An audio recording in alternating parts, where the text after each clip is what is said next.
Labas rytas. Pas mane kambarį nėra lango. Aš atskiriu laiką tokioj tamsoj. Kambariokės dažniausiai jau nebūna kambarį.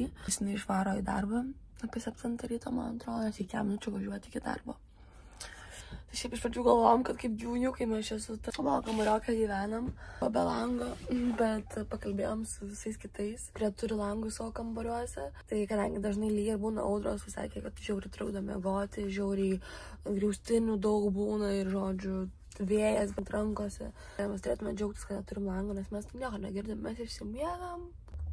Tai varau šoksiu dušą, apsirengsiu ir šiandien tą dieną, kai varau tik pasidaryti vizą. Tai papasakosiu apie vizą ir mano planus su viza, ką darysiu. Dėl oro, tai Tailande vis dar palyja. Oro sąlygos deginasi ir lyja. Bet vis dar daugėja gerų karštų dienų, vis mažėja žodžių audrų. Tai vat, bet sezonas dar neprasidėjo. Prasidės sezonas maždaug, tik jau pilnas sezonas prasidės lapkričio mėnesį. Tai šiandien yra lygiai 30 dienų, kai aš esu Tailande ir man reikia prasitęsti savo vizą. Tai apie vizą tiek. Mes lietuviai gauname 30 dienų vizą nemokamai atvykę į Tailandą. Nereikia jokių dokumentų, nereikia nieko ten niekur pasirašinėti. Atskrendi ir savo eini ir šalyje gali drąsiai būti nemokamai 30 dienų.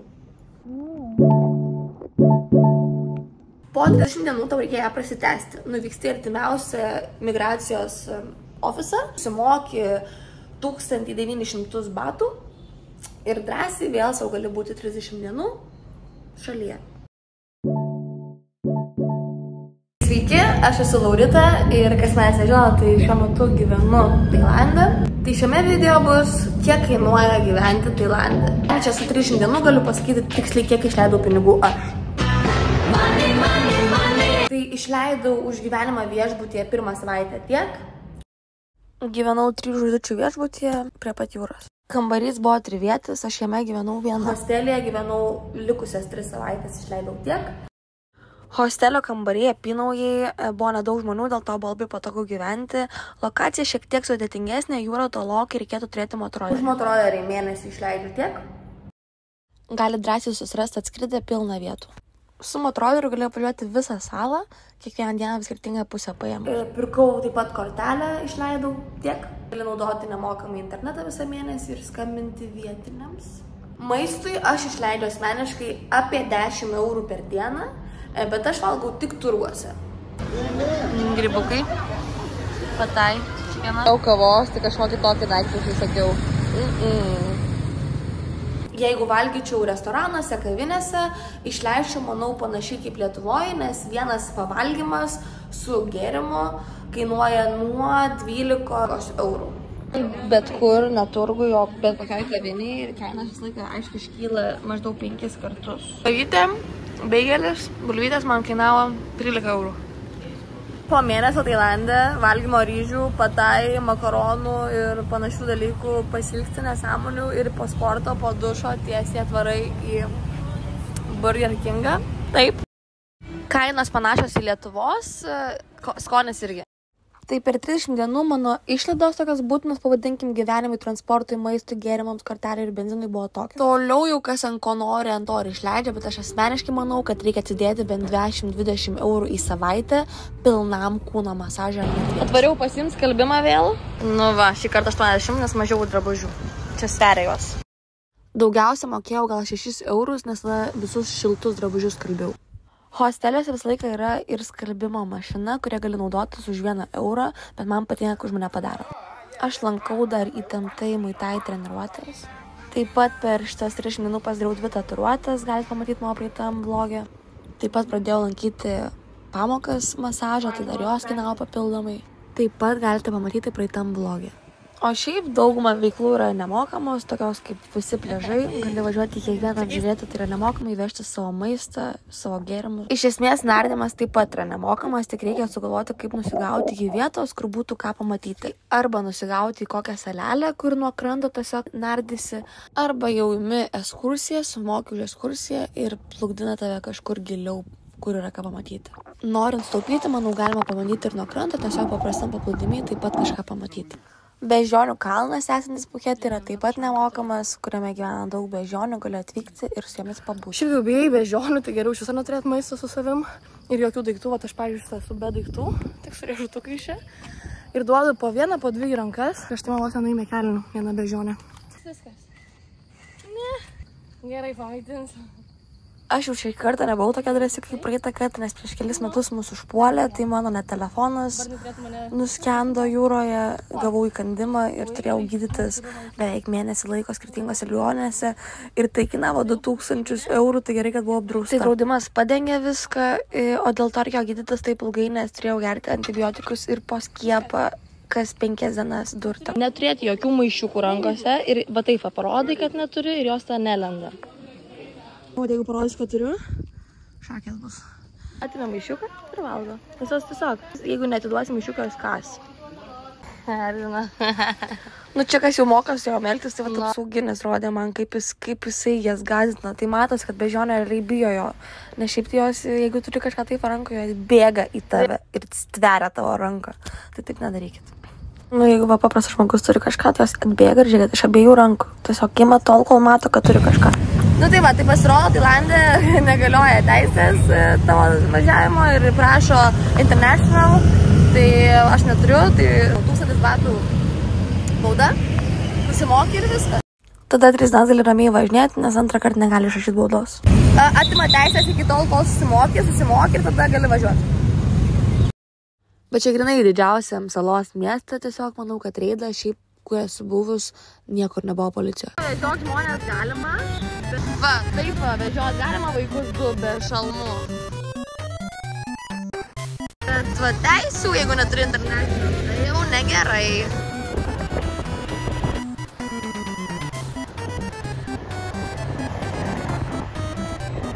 Tai ką tik mačiau, sustabdė kitus, parodė teisės, bet ne international. Ir aš atėjau, sakau, kokios čia teisės. Tai jisai pasidarė tailandietiškas teisės, tai pasirodo nuvarai į transporto ofisą, išlaikai testą ir tau duoda nemokamai teisės. Jeigu čia, pažiūrėjau, planuojančiau gyventi ilgiau, tai manau reikėtų tokį dalyką pasidaryti. Sakė, jeigu smogi 3000, už tai padaro Thai people, tai tau tiesiog net nereikia laikyti, smogi 3 ir tu turi teisės. Tai šiaip dėl policijos nesiparinkit, visi čia labai taikus ir čia tiesiog tokia atkalta sistema, kad uždirbt pinigų.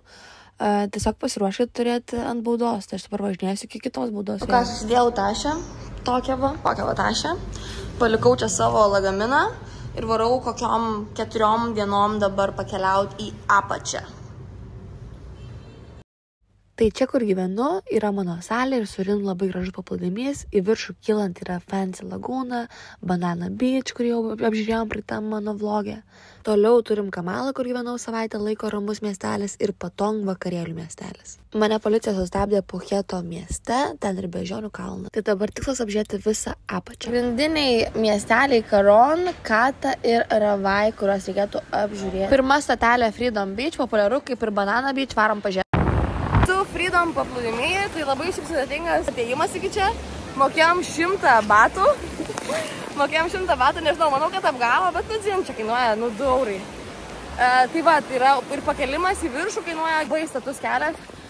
Ar verta, nežinau. Nu, buvo tokia vagonelė tarp akmenų, tokių visokių akvariumiukų, su kuria bais įdomu pažiūrėti. Bet fainai.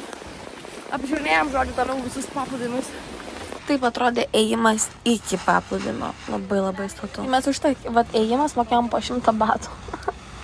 Tai einant iki šito Freedom Beach, sutikau dar 2 lietuvius, kurie keliauja, tai mes realiai praleidome porą valandų šitam paplūdimį. Vienas dalykas čia labai negilus. Ir dabar važiuosim toliau į Katą, važiuosim kitus. Nu, atgal jau nelipau, o jau važiavau, nes būčiau neužlipus. Tai Karon ir Katą tik pravažiavau, tai toks pirmas įspūdis labai tvarkinga, labai aktyvus miestelis, vis tokie sportuojantys, bėgiojantys, vaikščiantys. Net atrodė, kad net Tailande esu kažkurio momentu.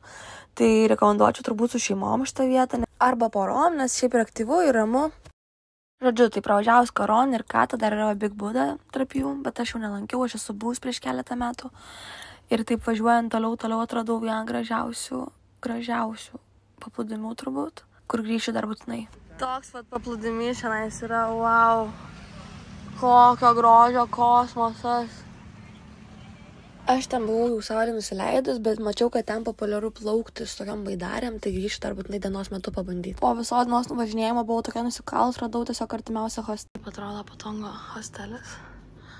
Čia bus mano lova, bet labai patogu prie pat dušo.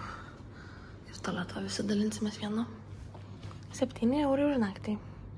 Ten dar yra 2 lovos. Realiai ryte buvo jau eilė. Reikėjo laukti, kol vienas išsivalė dantis, kitas išsivalė dantis, trečias. 8 žmonės, vienas stulkas. Realiai vakar aš tiesiog atvažiavau naktį. Sakau, sveiki, ar turit kambarį? Sako, kambario nesakau lovą, ar turit lovą? Sako, taip, turim lovą, 8 viečiam kambarį. Sakau, gerai. Ir buvau tokia bejėgau po viso važinėjimo šitų dienų. Tai tiesiog iš karto navau mėgoti. Radom žiauriai gerą dylą su vandens mocais varyti po 6 salas tokią ekskursiją. Tai varom. Bučiukas mus paėmė. Šita ekskursija užtrunka apie 6 valandas. Pats vairuoji, aplankai 6 salas, įskaičiuotas vienas maitinimas ir taip pat vienoje iš salų nardymas. Įskaičiuota atvežimas ir nuvežimas. Atvarėm, žodžiu, dabar statėm mocus, atvarėm iki salos vienos. Oška čia gyvena. Tokią va savo. Ir žodžiu, žmonių visiškai nėra, labai fainai.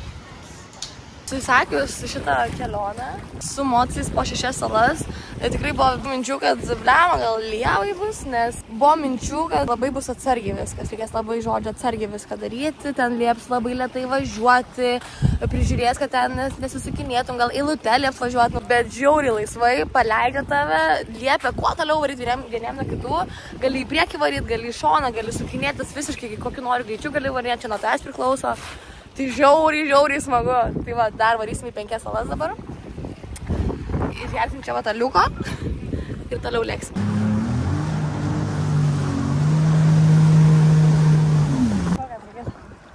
Šitas dalykas kainuoja 5300 batų 2 žmonėms. Jeigu vienam, tai 3300. Žodžiu, šitą visą dalyką įskaičiuota buvo ir nardymas. Tai va, geriam. Aš tai variau be jokių batų, bet šiaip aš turiu dalykų saugotis, jie labai skausmingi. Tai jie vadinasi jūros ežiai, jie yra silpnai nuodingi, numirti nuo jų negali. Pagrindinė problema ta, kad jie labai trapūs ir kai įsmenga į tavo koją, jie labai ilgai ten pasilieka, jie kaip stiklo šukės.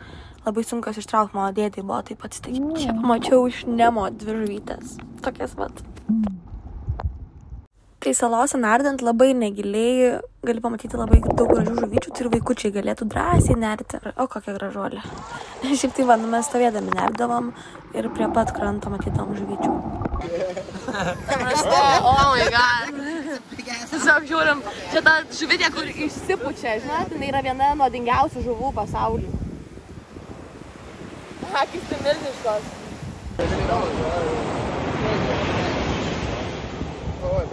I think it's too heavy for you to pick like that. Yeah, it's gonna rip. I'll bring it to a restaurant for tonight. Oh my god. Careful, it's heavy. Okay, who want a fish? 5 euros. I'm not like that girl, you know, with the fish from the Neo movie, you know? Yeah. Fishy! Okay, let's go. I don't know what to do with that. Updeitas po tripo. Ta prasme, eina šikti. Blemba, trenkiau ir galvą. Ir į koralą nusibraižiau koją. Žodžiu, bet šiaip tai už tokią sumą pinigų 2 žmonėms ir panardyti. Ir visą laiką su mocu lakstyti taip, kaip nori, kiek nori ir gali keistis, kas vairuoja. Ir maistas įskaičiuota, ta prasme. Neįtikėtina. Neįtikėtina, kaip buvo smagu. Wow. Ką, grįžau, kadangi tikrai 2 savaitėm čia gyvensiu, reikia grįžti į sportą. Žodžiu, ką tik atpešiau motrolerį atiduodu motrolerį, nes dabar jie nori už mėnesį 5000, o aš radau vietą, kur už 3,5 mėnesį. Tai ar pigiau negu prieš tai buvau paėmus. Tai bandysiu rytoj susitvarkyti šitą dalyką. Tai va, čia keista likti be motrolerio. Mūsų atsikraustė mergina, kuri yra pilotė. Jis skraido ir net atsikraustė čia gyventi šitam hostelį 6 mėnesiam. Ir dabar net varė pas mane paprašė migdomųjų, nes rytoj turi skristi visą naktį, šiandien nemiegojo, reikia išsimiegoti. Aš daviau žodžių sleeping pill ir jis sako, iki marketo, čia marketas labai fainas. Sakau, pliam, aš neturiu motorollerio dabar. Sako, tai mano, sako, aš nusipirkau, už 7000 jinai nusipirko, perpirko iš vieno žmogaus, kuris išvažiavo. Sako, aš vis tiek įskrendu 2 dienom, dabar tiesiog naudokis mano motoroleriu. Mes ką tik pastebėjau, kad irgi 3-13 mano skaičius, bet tiesiog persekioja. Kažkaip prastokai veikia stabdžiai, toks senukas, bet nusipirkau 7000, tai čia taip pat kaip už beveik 2 mėnesius nuomotis. Tiesiog perpirko iš senuko, kuris išvažiavo iš čia. Ar man taip reikėtų padaryti? Tau paplūdimį, tai čia galima išnuomoti visokių tokių džeskį. Tarkim, pažiūrėkim, kiek čia kainuoja tokia pramoga. Nu va, tai čia kainuoja par 3 minučių štuką 5, 20 minučių štuką. Ir gali varyti vieną, kur nori, ne per arti paplūdimio. Nu tai va, tokios kainos. Kaip saugu Tailande, žiūrėkit. Visi palieka savo raktus tiesiog motoroleriuose, nes tiesiog čia yra saugu. Surfinimo sezonas čia prasideda maždaug gegužę ir tęsiasi iki lapkričio. Ką tik pasurfinau, žiauriai gerai. Tai surfinau ne su savo lenta, nes aš padėjau vienam vyrukui. Mačiau, kad jisai straglina, tai aš jį truputėlį pastūmiau. Aš kažkada prieš 10 metų mokinau vaikus surfinti Izraelį. Tai visai esu gera mokytoja, man atrodo. Kas pagavo net tokias 5 bangas. Po to pati pavarinėjau. Tai labai patiko. Wow, žiauriai gerai buvo. Kainuoja 200 batų valanda lenta. Jeigu nori su mokytoju, kainuoja 1000, man atrodo. 1200 gal, žodžiu. Čia varom su panom į naktinį turgų. Penktadienis visą laiką jisai būna. Tai va, o šiaip tai likom 3 gyventi. Pilotė, aš ir ta mergina mano kambariokė, kuri dirba vertėja iš kinų kalbos. Ir tiesiog sėdim, ruošiamės į turgų, manai tiesiog duoda drabužių savo. Dalinamės drabužiais. O šiaip kitą mėnesį mes vidurį neturim kur gyventi, nes čia liktai bus fully booked. Tai mes galvojam, ką daryti, gal kokį butą pasiimti kartu. Bet žodžiu, tiesiog duoda man savo rūbų. Kaip man patinka turėti kambariokę, aš jaučiuosi kaip studentė vėl. Žodžiu, tai labai faina kartu gyventi. Oh my god, we have mushrooms! Yeah, I saw it also. Tiesiog auga grybą.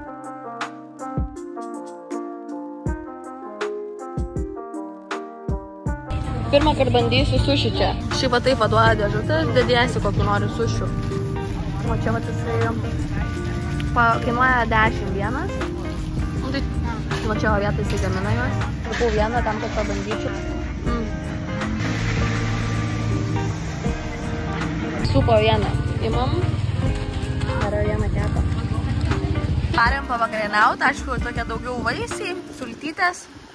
Žiūrėsim Golden Hour su pilotė. Darbuoja. Tai žodžiu, man dabar neįleidžia naudoti savo motorollerį, o jinai pati išvaro 2 mėnesiam pašėjimą savo. Tai aš naudosiu jos motorollerį nemokamai. Merginas varo prie jūros. Aš dabar naudojusi jos motorollerį visą laiką. Ja kartais pasiimu prie jūros kartu su savimi. Ačiū.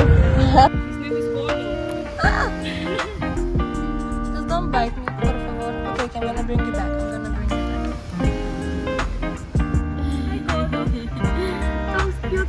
Kaip Lietuvoje naudojam Bolt, čia naudojam Grab. Vežimas greitas, nuvažiavam 5 centus, lėtas 5 centus, mokėjau už viską 8 eurus.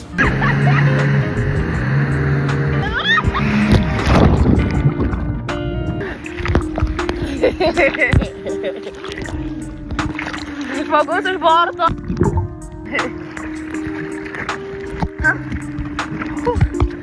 Gerai, kad jau pamečiau rakinius ir telefoną sulaužiau.